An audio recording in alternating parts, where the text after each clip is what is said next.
Hi students, welcome to PhD Jobs and Admission. This is Gauri. So in this video we are going to see कि आप सभी लोग abstract को कैसे write करोगे, यानी कि what is abstract, what are the goals of abstract, then different types of abstract and common mistake कैसे की जाती है while writing an abstract. And after that we are going to see कि research paper क्या है, research paper हम लोग कैसे लिख सकते हैं and what are the different outlines of the research paper, and at the end we are going to see some MCQs on this topic. okay, so ये particular session और video देखने के बाद आप सभी के ये जो concepts है regarding the abstract and research paper ये सब clear हो जाएगी. so आपको ये video end तक देखना है. okay, fine. सो स्टूडेंट्स, इस सेशन को स्टार्ट करने से पहले I want to tell you that कि ग्लोबल ऑनलाइन टीम आप सभी को रिसर्च मेथोडोलॉजी सब्जेक्ट के ऊपर कंप्लीट कोर्स प्रोवाइड करती है, बिकॉज रिसर्च एंट्रेंस टेस्ट में the paper 1 is for research methodology, जिसके लिए 50% स्कोर्स है. सो अगर आपको रिसर्च एंट्रेंस टेस्ट को क्वालिफाई करना है देन आप सभी को 50% मार्क्स लाने हैं. That's why global online team आप सभी को रिसर्च मेथोडोलॉजी पे कंप्लीट कोर्स प्रोवाइड करती है, जिस कोर्स में आप सभी को फुल सिलेबस वीडियो लेक्चर्स मिलते हैं जिसमें थियरीज एंड एमसीक्यूज दोनों भी इन्वॉल्व है. आपको इसमें full syllabus notes and full syllabus mock test मिलते हैं. ऐसे हमारे पास ओवरऑल 10 मॉक टेस्ट अवेलेबल है and each mock test contains 40 MCQs. तो ओवरऑल आपके इसमें 400 एमसीक्यूज कवर हो जाते हैं. आपको इसमें 1500 से भी ज़्यादा एमसीक्यूज रिवीजन पीडीएफ मिलता है ताकि आप सारी चीज़ें अच्छी तरीके से रिवाइज कर सको. आपकी काफ़ी कॉन्सेप्ट्स भी इसकी मदद से बिल्ड हो जाती है एंड गारंटीड आपको 80% एमसीक्यूज इसी में से ही मिलते हैं out of 100% MCQs in your research entrance test. और ये जो सारा स्टडी मटेरियल है ये आपको हिंदी एंड इंग्लिश ये दोनों ही लैंग्वेजेस में मिलता है. फाइन. सो स्टूडेंट्स, अगर आपको कंप्लीट कोर्स को परचेस करना है देन आप ग्लोबल ऑनलाइन ऐप डाउनलोड कीजिए, जिसके लिए मैंने लिंक इस वीडियो के डिस्क्रिप्शन बॉक्स में आप सभी के साथ शेयर की है, या फिर आप इनमें से किसी भी नंबर पर जाकर व्हाट्सएप थ्रू मुझे कॉन्टैक्ट कर सकते हो. And the course fees are only 699 rupees, तो काफ़ी कम है and the course is valid for 1 year. Okay, so students, मैं आप सभी को सजेस्ट करूंगी कि आप रिसर्च एंट्रेंस टेस्ट को क्वालिफाई करने के लिए इस पर्टिकुलर कोर्स को परचेस कीजिए, बिकॉज ग्लोबल ऑनलाइन टीम आप सभी को 100% गारंटी देती है कि आप सभी लोग इस कोर्स की मदद से रिसर्च एंट्रेंस टेस्ट को 100% क्वालिफाई कर सकते हो. Fine. So students, let us see what is an abstract. Okay, abstract क्या है? So basically abstract is nothing but a synopsis of a papers content. Fine. So synopsis का मतलब होता है कि short summary, short summary. Okay, so abstract ये एक paper का शॉर्ट समरी होता है, आई मीन टू से कि रिसर्च पेपर का. So it's a brief summary of the key details of a research paper. मतलब रिसर्च पेपर में काफ़ी सारे डिटेल्स हम सभी लोग प्रोवाइड करते हैं, बट उसमें से जो की डिटेल्स होते हैं उनकी जो ब्रीफ समरी होती है, यहाँ पे ब्रीफ का मतलब होता है कि शॉर्ट समरी जो होती है, okay, that is nothing but an abstract. A self-contained, short and definitive summary that describes the full content of an academic publication. Okay, so abstract is nothing but a self-contained, short and definitive summary of an academic publication. I mean academic publication यानी कि your thesis और dissertation. So thesis and dissertation की जो short and definitive summary होती है, जिसमें self-contained एक purpose होता है, self-contained information होती है, that is an abstract. Abstract of scientific research includes the scope, purpose, results and contents of the work. Okay, so अगर आप scientific research के लिए अगर आप abstract लिखते हो then उसमें हमेशा आप scope को डिस्क्राइब करते हो, यानी कि what is the scope of your scientific research. Then purpose क्या है साइंटिफिक रिसर्च का, रिजल्ट्स सेक्शन आप डिस्क्राइब करोगे and as well contents of the work. So ये सारे डिटेल्स आप एक्चुअली शॉर्टली डिस्क्राइब करोगे in the abstract. So abstract of a humanities paper includes the background, the problem, the hypothesis and conclusion of the complete research report. So अगर आप humanities paper का abstract देखोगे then उसमें आप background को describe करोगे, problem यानी कि रिसर्च प्रॉब्लम को डिस्क्राइब करोगे, हाइपोथेसिस को डिस्क्राइब करोगे and as well complete research report का जो कंक्लूजन है उसको भी आप शॉर्टली डिस्क्राइब करोगे. So students, make this clear that abstract is not a review. Okay, abstract का मतलब रिव्यू नहीं होता है. अब्स्ट्रैक्ट ये हमेशा ओरिजिनल होता है, because abstract is a short summary of a research paper. Okay, so ये कोई भी रिव्यू नहीं होता है, जैसे कि हमने देखा ना review of literature. So abstract ये हमेशा नॉवल होता है and it is original always. Okay. Next is purposes of an abstract. देखो हम लोग अब्स्ट्रैक्ट क्यों लिखते हैं. So first of all it helps readers decide if they should read the whole article. देखो अब्स्ट्रैक्ट रीड करने के बाद एक्चुअली हम लोग डिसाइड करते हैं कि वेदर हमें वोल आर्टिकल रीड करना चाहिए या नहीं करना चाहिए, whether the whole article is interested for us और not. Okay. presents the nature or level of technicality of an article. Okay. So abstract actually हमें ये भी बताता है कि whether all the research article is actually complex or whether it is simple. So अगर वो complex है then उसमें जो भी कुछ technical words होते हैं उसी से ही हमें पता चलता है कि abstract is very complex and that's why पूरा research paper भी complex होगा. So depending upon that actually reader decide करता है कि whether he will able to read the whole article or not. Okay. Then it enables supervisors to evaluate thesis without going deeply in the written account. Okay. So students जब भी हम सभी लोग dissertation बनाते हैं और थीसिस बनाते हैं, after that we actually submit that particular dissertation to the institute, right. So हमारे जो भी कुछ सुपरवाइजर्स होते हैं वो हमारा सिर्फ अब्स्ट्रैक्ट पढ़ के ही हमें इवैल्यूएशन देते हैं. ओके. वो डीपली पूरा रिसर्च पेपर नहीं पढ़ते हैं. Screen newly submitted papers and decide on the initial outcomes for reviewing.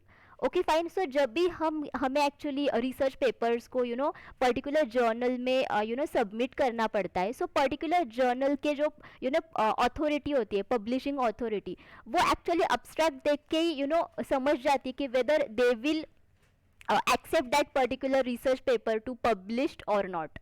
Fine. Easy to remember core findings of on a research topic. Okay. So actually abstract पढ़ के हम सभी को ये भी समझ में आता है कि रिसर्च टॉपिक के कोर फाइंडिंग्स क्या है. आई मीन टू से कि रिजल्ट्स क्या है. Supports article indexing for quick access and cross referencing. So इसका मतलब होता है कि there are lots of journals available on an internet. कितने सारे पब्लिशिंग हाउसेस है. So if you want to filter out some research papers from there, then उसके लिए एक प्रॉपर इंडेक्सिंग मेथड होता है जिसको आर्टिकल इंडेक्सिंग कहा जाता है. Okay. So in particular article indexing में काफ़ी सारे अब्स्ट्रैक्ट्स अवेलेबल होते हैं. So if you want to pick up some reference paper, pick up some research paper, then उसके लिए आप उनके अब्स्ट्रैक्ट पेपर्स को ही पिकअप करके पूरा रिसर्च पेपर देख सकते हो और you can just select them and afterwards you can read them. Okay. यही इसका मतलब है. So these are the purposes of an abstract. Fine. Now next is how to write an abstract. मतलब आपको अब्स्ट्रैक्ट कैसे लिखना चाहिए. So first of all complete our paper first.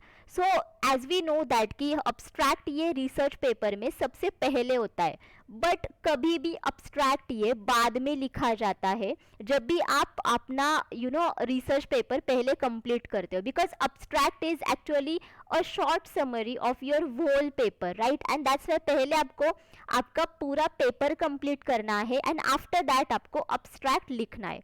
Then keep it short. Then abstract ये हमेशा short ही होता है. So it will be almost 200 to 250 words length. Okay. And as well it depends upon कि आप किस इंस्टीट्यूट में research paper को सबमिट करने वाले. सो हर एक इंस्टीट्यूट का एक पॉलिसी होता है कि अब्स्ट्रैक्ट में कितने वर्ड्स होने चाहिए, but common word length is actually 200 to 250 words. Okay fine. Now structure of abstract is same as order of the article.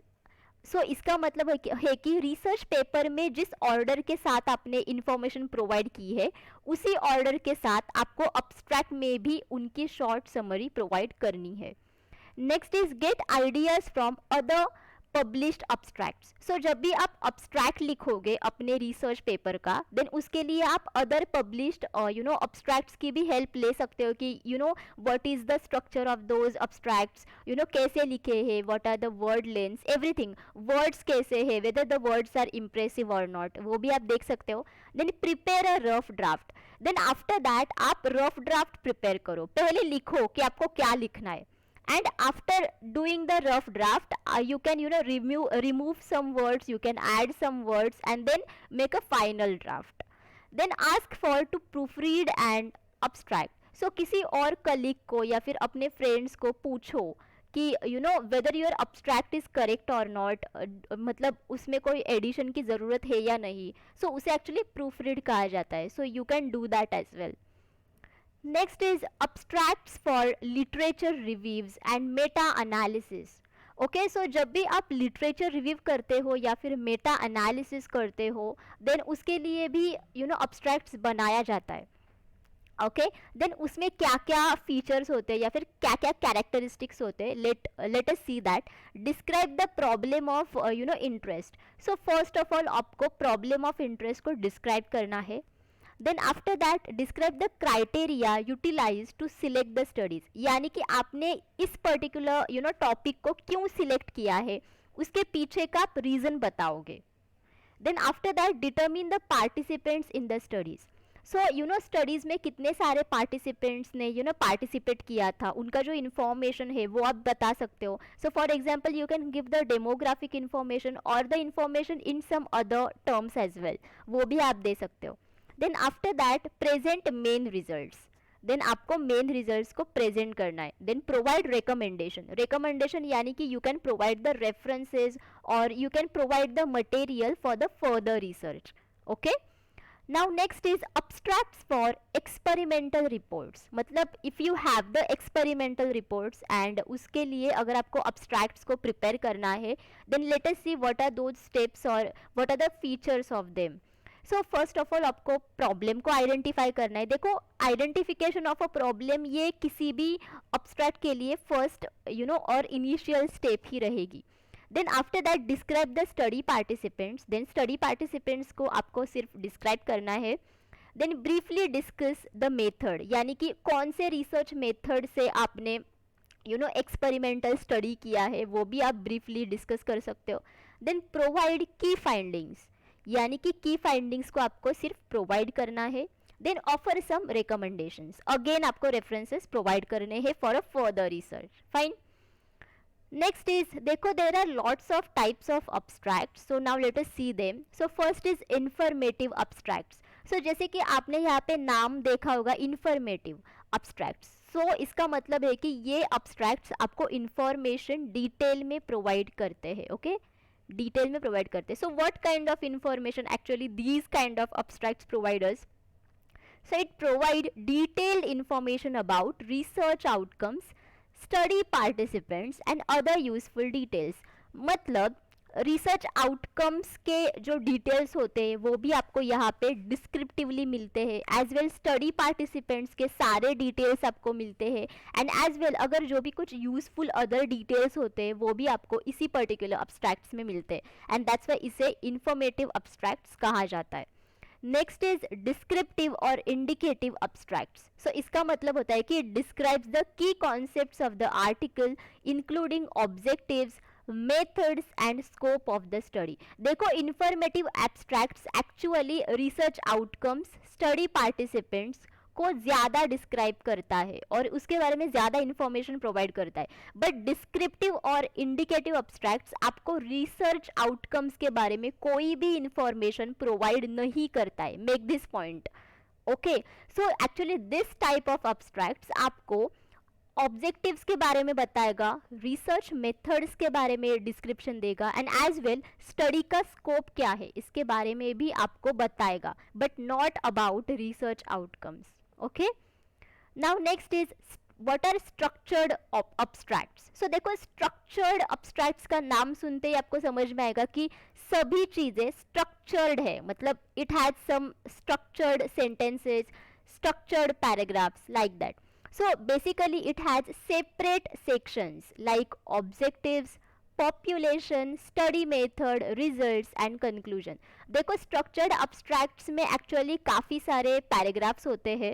So for example अगर आपको objectives को mention करना है, then आप लिखोगे वहाँ पे heading कि objectives, and उसके अंदर आप objectives लिखोगे. Then after that population के बारे में अगर आपको information provide करनी है, then आप वहाँ पे लिखोगे population. Then उसके नीचे आप उसके बारे में इंफॉर्मेशन लिखोगे. सो लाइक दैट सभी के लिए आपके पास एक्चुअली सेपरेट सेक्शंस होते, एंड वही सेक्शंस आप अल्टीमेटली स्ट्रक्चर्ड अब्स्ट्रैक्ट्स में एक्सप्लेन करते हो. And the last one is unstructured abstracts. So it has a conventional style. So देखो, अनस्ट्रक्चर्ड अब्स्ट्रैक्ट्स का मतलब होता है कि ये एक वोल पैराग्राफ होता है, it's a whole paragraph, but actually ये जो चीज़ें हमने देखी ऊपर, objectives, population, study method, results and conclusion, ये सब जैसे ऑर्डरली मैनर में हमने स्ट्रक्चर्ड अब्स्ट्रैक्ट में लिखा था, वैसे ही आप अनस्ट्रक्चर्ड अब्स्ट्रैक्ट्स में भी लिखोगे. बट एक ही डिफरेंस है कि यहाँ पे सेपरेट सेक्शंस है, सो यहाँ पे पूरा पैराग्राफ है, बट ऑर्डर तो सेम ही है. Okay, because it is nothing but a abstract, so it should be systematic. That's why order तो वही रहेगी, but just it's a paragraph, not subsections. Fine. So now common mistakes while writing an abstract. So you know, बहुत सारे लोग ऐसे होते हैं कि they make common mistakes while writing an abstract. So let us see what are those mistakes. So first one is withholding main concepts to catch readers attention. सो कई अब्स्ट्रैक्ट्स ऐसे होते हैं कि वो बार बार मेन कॉन्सेप्ट्स ना रिपीटेटिवली लिखते हैं. सो उससे क्या होता है कि वो एक्चुअली रीडर्स को इन्फ्लुएंस करते हैं कि आप रिसर्च पेपर पढ़ो, आप रिसर्च आर्टिकल पढ़ो, बट ऐसा नहीं करना चाहिए. Actually abstract is a short summary of a whole research. So research में आपको सिर्फ वही कॉमन कॉन्सेप्ट्स प्रोवाइड नहीं करने हैं. Okay, so you have to actually give all the details in the abstract section. Okay, not only the main concepts. Okay, now including paragraphs. So आपको ऐसा ढेर सारा पैराग्राफ नहीं प्रोवाइड करना है, more than 350-400 words. So the minimum or optimum limit for abstract writing is 200 to 250 words, not more than that. Okay, use of first sentence of an article as the first line of its abstract. यानी कि जब भी आप research article लिखते हो, then for example अगर introductory section में आपने एक फर्स्ट सेंटेंस लिखा, ओके, एंड वही सेंटेंस अगर आपने अब्स्ट्रैक्ट में फर्स्ट सेंटेंस में लिखा, then actually that will be like कि आप बहुत लेजी हो वर्क में. So your introduction part and your abstract part will be और should be different. Fine. Include references. So आपको एक्चुअली हमेशा अब्स्ट्रैक्ट में रेफरेंसेस इंक्लूड नहीं करने चाहिए. सो फॉर एग्जांपल अगर कोई इंस्टीट्यूट आपको बोल रहा है, डिमांड कर रहा है कि you should write the reference section in your abstract, then तभी आप लिखो, but not every time. Okay, references लिखना यानी कि डज नॉट मेंशन कि वो list of references, just you can give references like in text citation. Okay, मतलब for example अगर आपने एक सेंटेंस लिखा है, देन उसके बाद ब्रैकेट में लिखो रेफरेंस को, ऐसा पूरा लिस्ट नहीं देना है आपको. Wasting introduction sentences. सो जब भी आप अब्स्ट्रैक्ट लिखते हो, then actually abstract should have proper and concise sentences. Okay, ऐसा कुछ भी मत लिखना, those are will be like waste sentences. Fine. Use of abbreviation, language shortcuts, repetitive words. So abstract में आपको एब्रीविएशन को यूज नहीं करना, use the proper words. Then language shortcut को यूज मत करना, रिपीटेटिव वर्ड्स को यूज मत करना. रेफरेंसिंग अ टेबल और फिगर. देखो, टेबल एंड फिगर को भी कभी भी रेफर नहीं करना है आपको. Use of informal words and superlatives. देखो, इनफॉर्मल वर्ड्स एंड सुपरलेटिव्स को भी कभी भी यूज नहीं करना है. Then excessive use of active voice. देखो, it's an abstract, so abstract ये हमेशा एक्सेसिव एक्टिव वॉइस में नहीं होना चाहिए. Don't use excessive active voice. So कभी कभार you can as well use the passive voice as well. Fine. Give compliment to our own work. देखो, कई रिसर्चर्स ऐसे होते हैं कि जो अब्स्ट्रैक्ट में खुद के ही वर्क को कॉम्प्लीमेंट देते. So don't do that. So these are common mistakes जो आप करते हो जब भी आप अब्स्ट्रैक्ट लिखते हो. सो don't do this mistakes. Fine. Now let us see what is a research paper. So it's a piece of document written by professionals, students and authors on a specific topic with a deep and genuine research study. So अगर हम researchers हैं, fine. सो researchers ये professionals होते हैं या फिर वो students भी होते हैं, ऑथर्स भी होते हैं. सो उन्होंने अगर एक पर्टिकुलर रिसर्च किया है, रिसर्च वर्क पूरा किया है, एंड आफ्टर दैट उसको और उनको वो सारे रिसर्च वर्क को एक पर्टिकुलर डॉक्यूमेंट में लिखना है, लिख के रखना है, so that actually document is nothing but a research paper. Fine. So जब भी आप रिसर्च पेपर लिखोगे, देन उसके पहले आपको काफ़ी सारी तैयारियां करनी होती है. सो दोज आर लाइक कि first step is select the topic. So पहले आपको टॉपिक यानी कि रिसर्च प्रॉब्लम को सिलेक्ट करना है. Then after that narrow the topic, यानी कि अगर आप टॉपिक सिलेक्ट करते हो, then it would be like the broader topic, broad area जिसमें काफ़ी सारे सब टॉपिक्स भी आ सकते हैं.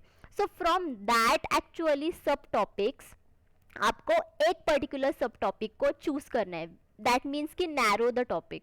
Then after that gather the information, यानी कि gather lots of information from the internet, from the primary sources, from the secondary sources as well.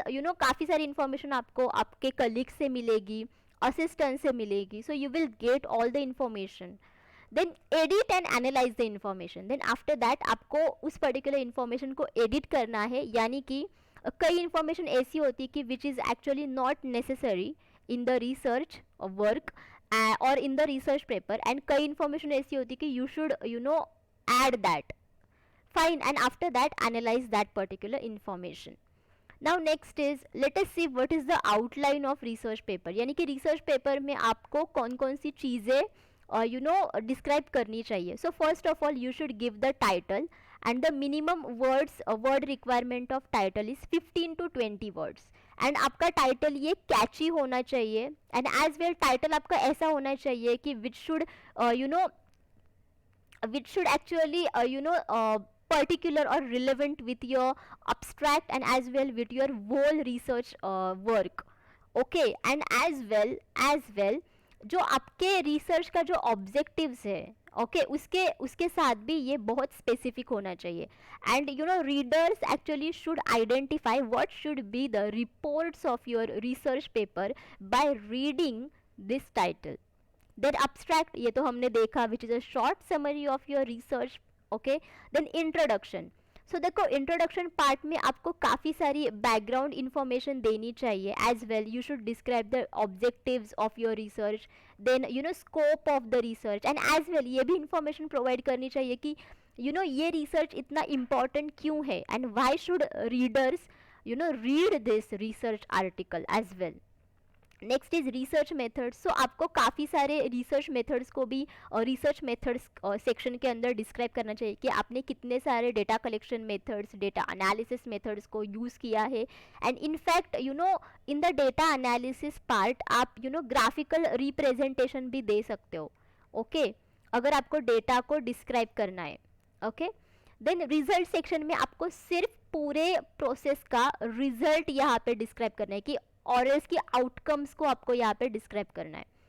Conclusion का मतलब होता है कि जो आपने इंट्रोडक्टरी सेक्शन में बोला है कि आपके ऑब्जेक्टिव्स क्या है रिसर्च के, वो ऑब्जेक्टिव्स आपने कैसे अचीव किए थ्रू योर रिसर्च, वो आपको एक्चुअली कंक्लूजन सेक्शन में लिखना है. Fine. So actually your conclusion will be based on the results of your research paper. And the last one is recommendation, which is nothing but the references section. So references भी ऐसे देना कि which will be really useful for the readers. Okay, मतलब ऐसे कुछ भी references provide मत करना.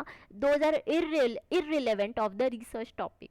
Okay, fine. So students, now let us see here. Okay, so now let us see here some MCQs. So the introductory section of a research report should aim to, okay, so introductory section of a research report should aim to what, students? So let us see some यहाँ पे हमें options provide किए हैं. Identify the specific focus of the study, यानी कि आपको study के specific focus को आइडेंटिफाई करना आना चाहिए. Then provide a rationale for the dissertation और आर्टिकल, यानी कि शोध प्रबंध या लेख के लिए एक तर्क प्रदान करे. रैशनल का मतलब होता है कि तर्क प्रदान करना. Grab the readers attention and all of the above. देखो अभी हमने देखा कि रिसर्च पेपर का इंट्रोडक्टरी सेक्शन कैसा होना चाहिए. So students, the correct answer is 4, that is all of the above. Because देखो इंट्रोडक्टरी सेक्शन में हम सभी लोग एक्चुअली लिखते हैं कि what are the objectives of the research paper, then you know after that scope क्या है, why actually this particular research is important, क्यों है इम्पॉर्टेंट, ओके ये सब चीज़ें एक्चुअली आप इंट्रोडक्टरी सेक्शन में देते हो। And that's why you know इसका जो एम होता है ये यही होता है कि you know it should identify the specific focus of the study as well, ये आपको एक पर्टिकुलर तर्क प्रदान करता है फॉर द डिसर्टेशन और article, and as well you know readers का अटेंशन भी हमें चाहिए, ताकि you know introductory section abstract read करने के बाद यू नो रीडर को ऐसा लगना चाहिए कि हमें ये पूरा रिसर्च आर्टिकल पढ़ना है। Fine, that's why all of these are the you know aims of introductory section of a research report. Now next is the abstract is, okay, abstract is what? A summary of all the major findings, a list of criticisms of the study, none of this, a precis of all important parts of a research report. So students, the correct answer is 4. देखो abstract जो होता है ये abstract पूरे research paper के ऊपर बनाया जाता है, not only it is relevant to the research result section, okay, so it's a short summary of all the research paper, and that's why here the correct answer is 4, because first option में कहा है कि a summary of all the major findings, so major findings की ये summary नहीं होती है, but apart from that actually research report का यहाँ पे मतलब होता है कि पूरा आपका रिसर्च पेपर, ओके, सो पूरे रिसर्च पेपर में जितने भी सारे इंपॉर्टेंट पार्ट्स है वो सारे पार्ट्स जब भी आप यू नो समराइज करते हो, जब भी आप बताते हो, which is nothing but the abstract. Fine, so precise का जो मतलब होता है, प्रिसीज यानी कि इट्स अ सारांश, यानी कि it's a summary. Fine, so that's why here the correct answer is 4, and वैसे भी सेकेंड ऑप्शन वैसे भी यहाँ पे नहीं आता, which should be actually eliminated, right? So the correct answer is 4. So students, thank you for watching this session. I hope all of you understood कि abstract क्या है, abstract कैसे लिखना है, and after that research paper क्या है, research paper कैसे लिखना है, and as well we have seen 2 MCQs on that too, जो कि आपको maybe और मोस्टली एक्चुअली एंट्रेंस एग्जाम्स में पूछे जाते हैं. So I hope all of you understood everything.